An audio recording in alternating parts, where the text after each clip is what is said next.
Hello everyone, this is Kedar Shelar from 𝐦𝐞𝐠𝐚 Planning Solutions. I welcome you all in this short trick videos. In this video, we are going to learn to create global calendar. First, we'll understand to create a calendar, then we will convert that calendar into the global. Go to the change working times, create a new calendar. Let's say my calendar is 𝐦𝐞𝐠𝐚. Say okay. You can add the exceptions, then you can add the work weeks. Go to the details, select working times. Let's say then say okay and then say okay. Your calendar is set. You can see your calendar is set here, 𝐦𝐞𝐠𝐚, right? Now you want to set this 𝐦𝐞𝐠𝐚 calendar as a global template. Just go to the file, then organize global template. Go and find here calendar.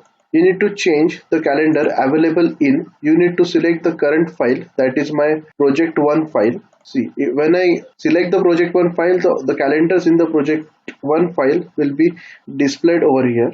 And now where do I want to available? It is in the global template. So select global here. Then select the 𝐦𝐞𝐠𝐚 calendar, copy it and say close. Now you can see if I open a new blank project in my template, you will see the 𝐦𝐞𝐠𝐚 calendar here. Now the 𝐦𝐞𝐠𝐚 calendar is a global calendar here. Like, share and subscribe our YouTube channel. Thank you.